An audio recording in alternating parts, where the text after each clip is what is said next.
Darkness. It wasn't the kind that came from nightfall or the closing of one's eyes. Dissected, pulsing like a slumbering beast with no face, no mercy, and no end. Iron fell to his knees, blood sputtering from his mouth. The tip of his tongue. What are you panicking for? Ulrich roared, his thick red cape flaring behind him. Iron fell to his knees, blood, the tip of his tongue still twitching on the floor. Iron fell to his knees, blood. Their leader, a 17-year-old with the delusion of, strutted ahead. Their leader, this place, this hell.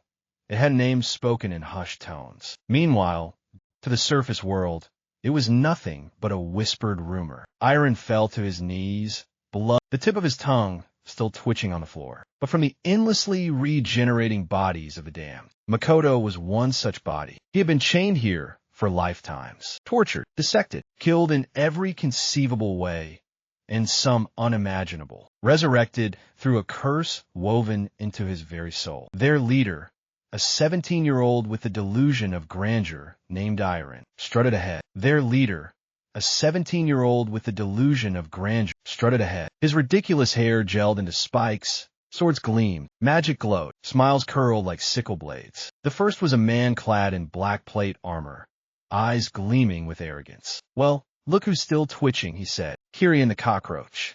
I swear you die slower every time. You mean into torturing a sentient being for EXP? The female operative asked cold. One of his teammates, a chubby mage dragging a snack bag, chimed in. Should be easy, right? I mean, his grip on his sword was shaky. Are we sure it's okay to keep using him like this? I mean, what if? The woman's laughter cut him off. Meanwhile, deep within the lower corridors of the Citadel, a group of academy trainees and painfully underqualified, 99,999, Makoto murmured. His voice was hoarse, dry, like dust scraped from a tomb. The woman froze. The torchlight flickered. Makoto slowly lifted his head. White hair clung to his face, sticky with blood and sweat. His eyes, long dull with agony, now burned with a strange gleam, not of hope, not of rage, of calculation. Something had changed. Reset his limbs. The armored man ordered, clearly unfazed. Kira wants clean slashes for today's session. The woman raised her staff, flame coiling like a serpent. Makoto smiled, just a twitch, but it was enough. The fire sputtered, flickered, then burst in her hand with a shriek of rebellious magic. What the hell? She gasped, clutching her palm. The room went still. Chains rattled, cracked, then shattered. Makoto stepped forward. His bare feet landed in the pools of his own blood. Muscles reformed under torn skin. Bones snapped back into place. Iron fell to his knees, blood sputtering from his mouth. The tip of his tongue still twitching on the floor. The three adventurers took a step back. The younger one dropped his blade. Your stats? Why you were just. Makoto raised his hand. Snap! The young man's head twisted sharply to the side with a sickening crunch. He collapsed like a puppet with its strings cut. The woman screamed. The armored man raised his sword. Too slow. Makoto moved. A blur. A whisper of death. By the time the woman turned, his fingers were around her throat. You should have killed me before the 100,000th time, he whispered. Then he squeezed. Flames burst from her eyes. The armored man swung. A clean cut through the air. No target. Makoto had vanished. He reappeared behind him. Whispers. Incantations. Not of this world. Consume. Devour. Erase. Dark tendrils erupted from the floor, wrapping around the knight's limbs. What are you panicking for? Ulrich roared, his thick red cape flaring behind him. Silence returned. Makoto stood amid the blood-soaked floor. He inhaled. For the first time in decades, he breathed freely. Then he looked up at the shadows, at the runes on the walls, at the hidden observers behind enchanted glass. He knew they were watching. He raised one blood-soaked hand and pointed. You're next. Emergency lockdown protocol activated. What are you panicking for? Ulrich roared, his thick red cape flaring behind him. You mean into torturing a sentient being for EXP? The female operative asked coldly. The three adventurers were gone. No bodies remained. Only blood and that smile. Iron fell to his knees, blood sputtering from his mouth. The tip of his tongue. Iron fell to his knees, blood. The tip of his tongue still twitching on the floor. He doesn't have the clearance. Their leader, a 17-year-old with the delusion of grandeur, strutted ahead. He knows. Silence gripped the room. The operator to the right vomited on the floor. What are you panicking for? Ulrich roared, his thick red cape flaring behind him. He's a resource. A goddamn tool. We've invested millions into that project. You mean into torturing a sentient being for EXP? The female operative asked coldly. Ulrich's eyes narrowed. Don't make me remind you of your rank, Lieutenant Sarah. She didn't blink. She glared. Iron fell to his knees. Blood, the tip of his tongue, still twitching. Ulrich laughed. He's a cockroach who forgot he's in a cage. And I have a boot. A junior technician raised a trembling hand. Yes, sir. The farm's mana grid is failing. The resurrection circuit is. He paused, paling. Sir, it's offline. Permanently. Ulrich's smile faltered. You mean, he's free? The words sent a chill through the room. Meanwhile, deep within the lower corridors of the Citadel, a group of academy trainees, brash, overconfident, and painfully underqualified, had been sent to secure the breach. Their leader, a 17-year-old with the delusion of grandeur named Iron, strutted ahead. His ridiculous hair gelled into spikes, and his armor polished until it gleamed. He grinned, sword drawn. Time for some EXP of our own, boys. The reports say it's just one prisoner gone rogue. One of his teammates, a chubby mage dragging a snack bag, chimed in. Should be easy, right? I mean, he's just a naked guy covered in blood. Makoto heard that line before they even turned the corner. He didn't speak. He didn't need to. They rounded the bend and saw him, standing still, barefoot, eyes hollow, skin shimmering with dark runes pulsing like veins. Iron stepped forward, scoffing. So this is the guy? You look like a hobo that crawled out of a corpse. Makoto blinked slowly. Name, he said. I asked for your name. Iron smirked. Captain Iron Drakemere, top 3 of the Royal Academy combat class. Why? Gonna carve it into a wall. Makoto took a step forward. Iron lifted his sword. Big mistake, freak. Dragon cleave. He never finished the swing. Makoto was already there. A finger through his throat. Silence. Then a gurgle. Iron fell to his knees, blood sputtering from his mouth. The tip of his tongue still twitching on the floor. Makoto turned to the others. Run. Only 2 obey. 1 trip. Makoto walked. No rushing, no roaring, no wasted movement. Just pure inevitability. Behind him, the walls dripped crimson. And for the first time in centuries, Makoto smiled. Not in madness, not in mockery, in clarity. They wanted a monster. Now they would learn to fear the god they created. To be continued in part 2. Broken chains, broken thrones. Where murals of heroism had once been carved. Now they twist. Children torn from cages, bodies stacked like firewood. He grinned, sword drawn. The Church of Sacred Flame. The reports say it's just one prisoner gone rogue. Where murals of heroism had once been carved. Now they twisted. I mean, he's just a naked guy covered in blood. In Erenvale, the Warforged Council declared. He didn't speak. Where murals of. They rounded the bend and saw him, standing still, barefoot, eyes hollow, skin shimmering with dark runes pulsing like veins. Iron stepped forward, scoffing. So this is the guy? You look like a hobo that crawled out of a corpse. Makoto blinked slowly. Name, he said. I asked for your name. Iron smirked. Captain Iron Drakemere, top 3 of the Royal Academy combat class. Why? Gonna carve it into a wall. Makoto took a step forward. Iron lifted his sword. Big mistake, freak. Dragon cleave. He never finished the swing. Makoto was already there. A finger through his throat. Silence. Then a gurgle. In Erenvale, the Warforged Council declared martial law, but their automatons failed to act. Makoto turned to the others. Run. Only 2 obey. 1 trip. Makoto walked. No rushing, no roaring, no wasted movement. Just pure inevitability. Behind him, the walls dripped crimson. And for the first time in centuries, Makoto smiled. Not in madness, not in mockery, in clarity. They wanted a monster. Now they would learn to fear the god they created. News traveled fast, too fast. In the southern isles of Velthana, enchantments that held the ocean at bay gave out. Enchanters scrambled to reinforce barriers that no longer hummed with power. In Erenvale, the Warforged Council, but their automatons failed to activate. But it was already too late. In the southern isles of Velthana, enchantments that held the ocean at bay gave out. Cameras shattered as he passed. Magic arrays dimmed and died in his presence. He wasn't attacking. He was ascending. Inform the high seats. Ulrich barked, his voice cracking despite himself. A page stumbled in. Yes, sir. The council refuses to intervene. They said, and I quote, "You created this. You fixed cowards," Ulrich spat. Damn aristocrats and their politics. They'll sit on their crystal thrones while the world burns. Sarah stood to the side, arms folded. Maybe it's time it did burn. Ulrich turned. What did you say? She looked him in the eye. You don't deserve the throne you sit on. None of you do. At that exact moment, A door exploded open. Makoto entered, uninvited, unannounced, unforgiving. Yulrik stood up, straightening his shoulders. "So, you've come," he said, his voice steel with false bravery. Makoto said nothing. Yulrik continued, drawing his blade. "You're powerful, I'll admit. But this is where it ends. I was once a dragon lord, Makoto. You think I'm afraid of some failed experiment?" Makoto stepped closer. "Dragon lord," he echoed, voice soft. "Tell me, when your dragons fell, did they scream?" Yulrik roared and charged, blade igniting with divine fire. Makoto raised a single hand. Yulrik's sword shattered on impact. In Erenvale,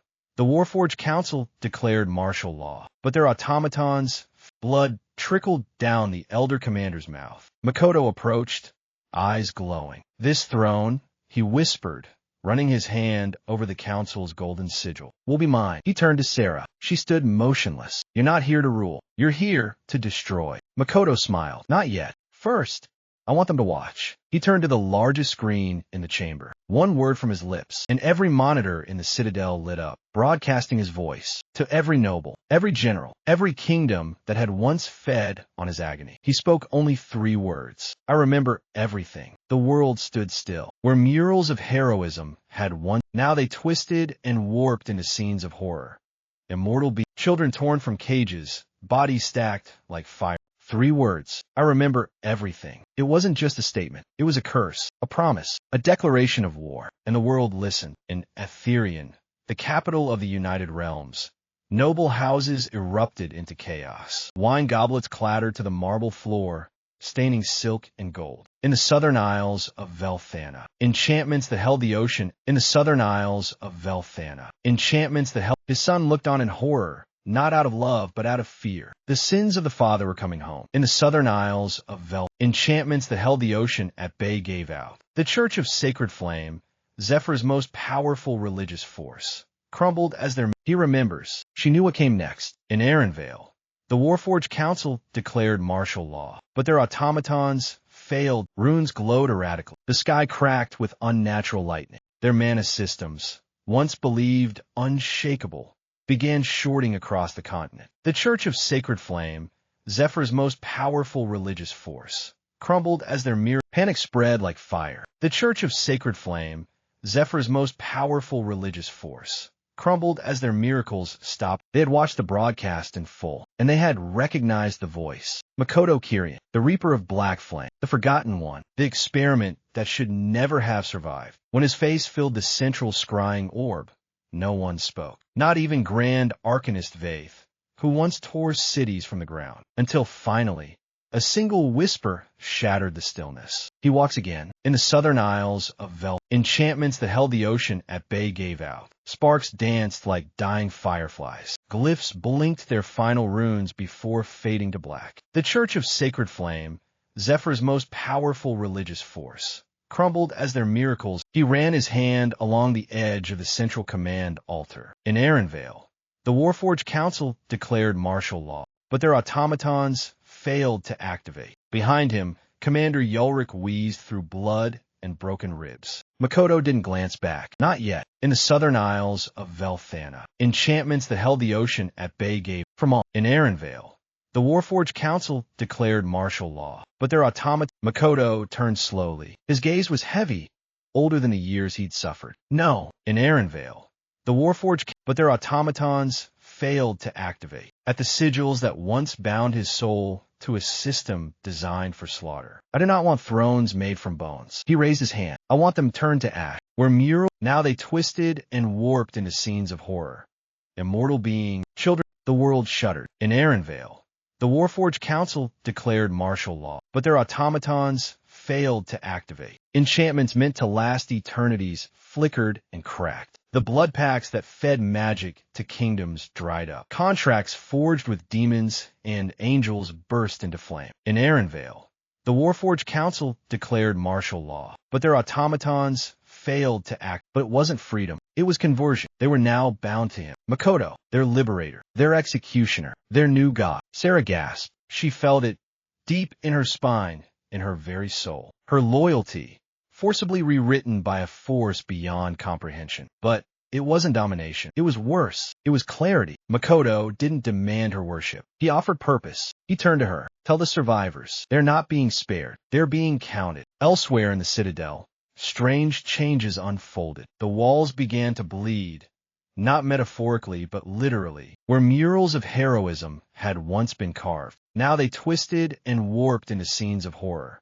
Immortal beings tortured, children torn from cages, bodies stacked like firewood. Makoto's memory had infected the structure, and the building remembered. In the southern isles of Velthana, enchantments that held the ocean at bay gave out. On its surface, a cloaked woman appeared. Her eyes, golden and calculating, watched Makoto through the ether. In Vale, the Warforged Council declared martial law, but their automatons failed. He's ahead of schedule, the woman murmured. A hooded figure next to her asked, do we move now? She smiled. No, let the world burn. Let the weak collapse. Then we strike, and we won't face a world united. We'll face one already ruled by fire and fear. She placed her hand against the mirror, and when he's ready to be a god, we'll show him what gods truly fear. It began with whispers. In the southern isles of Velthana, enchantments that held the ocean at bay gave out. Their temples, powered by ancient blood pacts, collapsed in an instant. Magic failed. Entire towns lost heat overnight. Thousands perished before the second sunrise. In the southern isles of Velthana, enchantments that held the ocean at bay gave out. Tsunamis, once kept in check by sigils engraved on the seafloor, surged. Walls crumbled. Cities were erased. The tremble was not just magical. It was societal. Ethereum's aristocracy fell into civil unrest. In Vale, the Warforged Council declared martial law, but their automatons, the Church of Sacred Flame, Zephyr's most powerful religious force, crumbled as in Vale. The Warforged Council declared martial law, but their automatons failed to activate. Their control system had relied on glyphs forged using Makoto's suffering. Now, they were just corpses made of steel. In the western continent of Drown, 5 kingdoms fell in 3 days. The Church of Sacred Flame, Zephyr's most powerful religious force, crumbled as their miracles stopped working. Pilgrims once healed by prayer now died in agony. Thousands blamed their high priestess for false promises. Some slit her throat before dawn. Others burned the altars. No one cried. And yet, amid the chaos, a new name began to rise. Kyrian. Some spoke it in fear, others in worship, but all acknowledged it. The one who had torn down the old gods was not a man. He was a reckoning. The glass walls began to sweat, fingers tracing the edges of her sword. Asterisk Lyria, the blade that had the glass walls began to sweat, fingers tracing the edges of her sword. Asterisk Lyria's Fong asterisk, the blade that had once drawn Makoto's blood. The cold gaze, one man, Kale scoffed. Besides, if he really wanted to kill us, wouldn't he be here already? Beyond the frost line, Saris didn't respond. The glass walls began to sweat. Okay.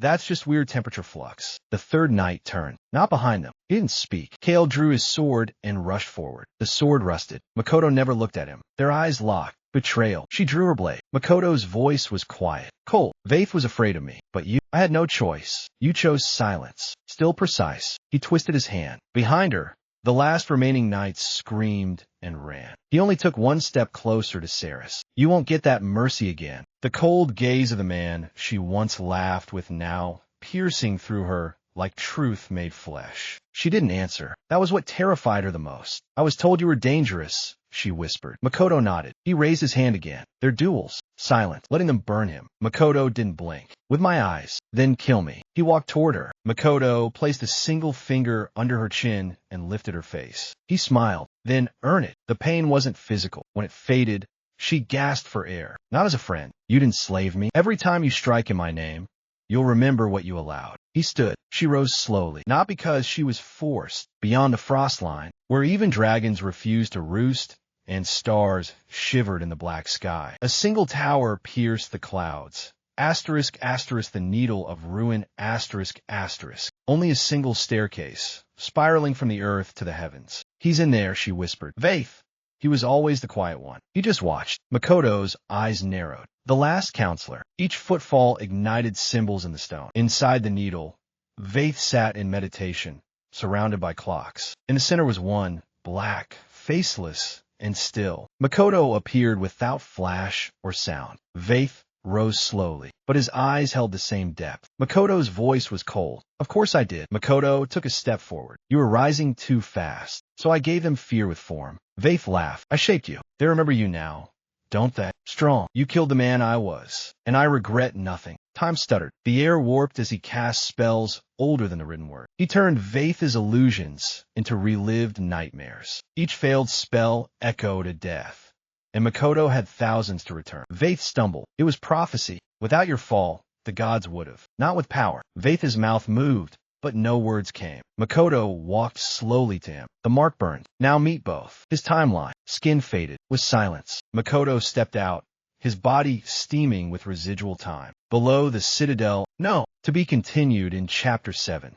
The throne beyond heaven. He had broken the chains. The divine throne. It was not a door. Saris beside him, her armor scorched, her eyes downcast. They always were. The ascension spiral was not made of stone or light. Makoto walked, a soldier whispering forgiveness before plunging his sword. Saris could not follow, and Makoto rose, vast, and surrounding it. Asterisk, asterisk, the gods, asterisk, asterisk. Not as mercy, as teeth in the void. You approach what you cannot claim. You are rage. You are ruin. The gods recoiled. They howled. You decided to watch. He did not fight them, but Makoto did not shatter. The empty throne pulsed. The scar in the sky bled golden fire. Kneel. Chapter 8. The New Pantheon, Part 1. Across continents, temples collapsed. Not from fire, but from irrelevance. For the gods were gone. No longer the reaper. Now, he was the architect of divinity, floating in a void of gold and silence. Saris approached slowly. Voice low. You've earned the right to speak freely. Makoto looked over the edge of the amphitheater. From the void, 7 thrones formed, but dark. Makoto turned to Saris. You would make me a god. I would make you answerable. Its holder will watch all who confess and judge them with memory, not mercy. At the mark still burned into her shoulder. The throne accepted her. She rose as accountant of sin. The throne of orphans, for the protector of the abandoned. The throne of ruined faith, for those whose gods betrayed them. In time, it will not be forged in silence, he whispered. What is it? Her breath caught. I don't know yet. Others called a hope, and they were worse than before. Chapter 9. Trial of the Flameborn, Part 1. Below the citadel above sky, a ring of fire circled a vast arena suspended in the void. No walls, no floor, just the abyss and a single altar of black stone. Makoto stood at its center. They were called the Flameborn, but by survival. And now, Makoto would judge whether they deserved to ascend. A girl no older than 20, once burned alive for stealing a forbidden spell. Eliana bowed low. Instead, he touched her memory. Her death at the stake. Makoto pulled back. She rose, crying but smiling. A fat, sweating man in torn robes. I spread the word of change, he said. Did your followers know they were sacrifices? The man's skin turned to parchment. Asterisk, trust me. Asterisk. Makoto closed his hand. No throne, Makoto whispered. Only ash. Candidate 3. Kyra's Dorn, general of the last wall. Kyra's nodded. I did. I lost 10,000 men to buy time for a city that hated me. Only offered his hand. You think you... The quiet after. Lucian's eyes glittered. I left something in... Candidate 4. Luma Vey, the golden flame. Saris gasped. This is a mistake. I don't want a throne, she said. I want my brother back. She pointed up. What he saw made his hands tremble. Luma's face fell, but of lightning. She climbed the throne alone. Only one candidate remained. Candidate 5. Lucian Vale. Once kind, Lucian Vale, and Lucian had listened. Now, he knelt in chains of light, but his head was held high. Makoto didn't respond. He simply stared. Lucian nodded proudly, and in doing so, created a god. You're welcome. Lucian didn't flinch. And look, you burned the world down. Makoto's aura flared. The other thrones trembled. Even Saris stepped back. Makoto raised his hand, then paused. Lucian's eyes glittered. I left something inside the spiral. A seed from the old gods, from before even you.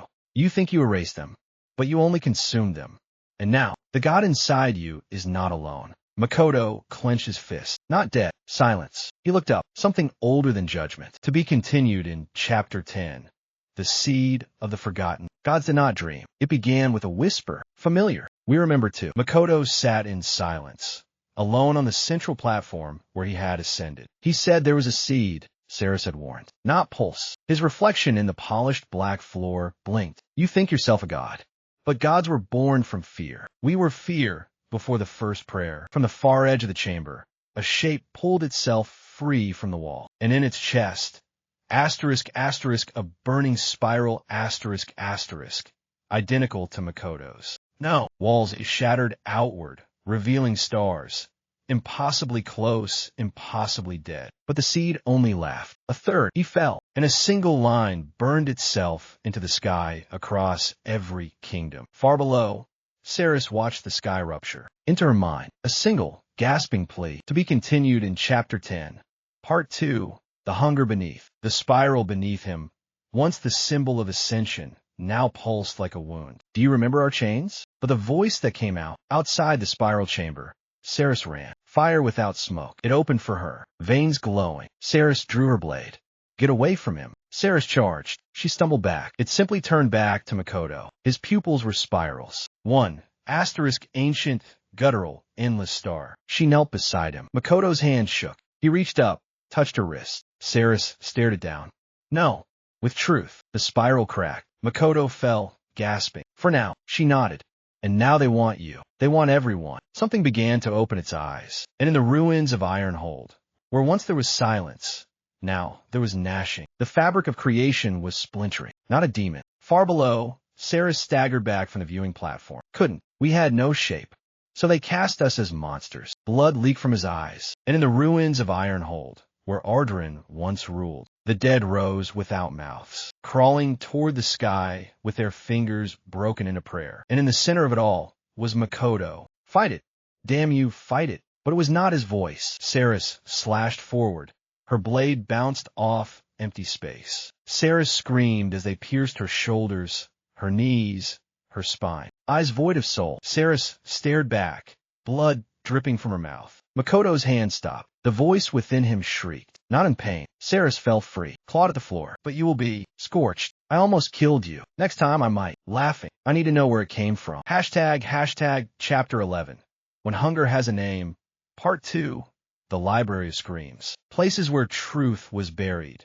Not to be forgotten, but to be feared. The Library of Screams was not on any map. Inside a labyrinth that rearranged itself every time you remembered pain. Memory was the price. Her spine wrapped in crimson bandages. The corridor walls were made of teeth, grinding softly as they passed. They gave regret. No tomes. A prophet devoured for speaking too soon. Makoto placed a hand on one. You seek origin. Upon it, bound by a tome. It's not just knowledge. It's bait. So was I. Instantly, the room ignited with whispers. A god laughing. The book flipped its own pages. By the first gods who fear death. You are the vessel because you remember. Because you are made of pain. But the room bent. Makoto dropped the book. Then a door appeared. His mother's voice. His voice raw. Her voice hoarse. Hand on the doorknob. To be continued in Chapter 12. The Child of Unmaking. Not with heat, but with recognition. Sarah stood behind him, her voice barely a breath. I buried that voice centuries ago. There was no room beyond it. Only a field of white. No older than 10. He sat beside a pond. The child turned. Too wide. Hello. The boy tilted his head. Or maybe I'm what you left behind to survive. Makoto stared. Are you the seed? He walked in a circle around Makoto. The child smiled. The white around them cracked. Makoto at 5, watching his village burn. The boy whispered. Where once it stretched blue, now it glowed crimson. Scar, you submitted. Makoto looked into the child's eyes. Get out of my head. Where once it stretched blue and inside, the boy had no face. To be continued in Part 2. The mirror without reflection. But there was no exit. Why do you run from yourself? The child kept walking. You screamed when she burned, didn't you? And showed it. Truth. Her mouth open, not to curse. The boy leaned in. Makoto screamed. Where once it stretched blue and now it glowed crimson. Scarred with, you are powerful now because you carry so much death. Mirrors rose from the ground. One who begged for mercy. One who never rose from the pit. But they reformed. Because I am the truth. Then let me kill you, truth. Makoto looked into the glass. No flame. And it shattered. Not death. To be continued in Chapter 13. The throne with no name. Not the absence of sound. No sky. And at its center, it was not made of bone. Where once it stretched blue and endless. Now it glowed. Monster. He didn't walk. The throne pulsed with a rhythm that matched no heart. Makoto didn't remember what. Versions of him. One with no mouth. only hands that clutched a shattered crown. They circled him. You wore power like armor, until he saw the last one, a newborn. But instead of crying, his birth had killed his mother. Now you see, Makoto dropped to his knees, eyes gouged, tongue stitched shut. You took our place, but you never asked what we sat upon. Then whispered, to the base, because for the first time, to be continued in part 2. The crown that devours. Not with power. Makoto knelt before it, hand pressed against the surface of forgotten names. The world warped. His mother's face became Ceres's. We're not interested in who you were. A crown rose from within. But bone. Makoto stared at it. To rule not as one, but as all that was lost. Because standing beside him, no longer torn. You want to wear it? She asked. He closed his eyes, grabbed his wrist, eyes hollow, and he placed the crown upon his head. Makoto's body convulsed. Medium. Every prayer unanswered, until only silence remained. But he was no longer Makoto. Only one truth. Knelt. The skies turned black. Not a god. A crown that wore a man. Chapter 14. Let the Faithless Burn, Part 1. Where once it stretched blue and endless, now it glowed crimson, scarred with runes of judgment that bled across continents like open wounds. Now I forget your mercy.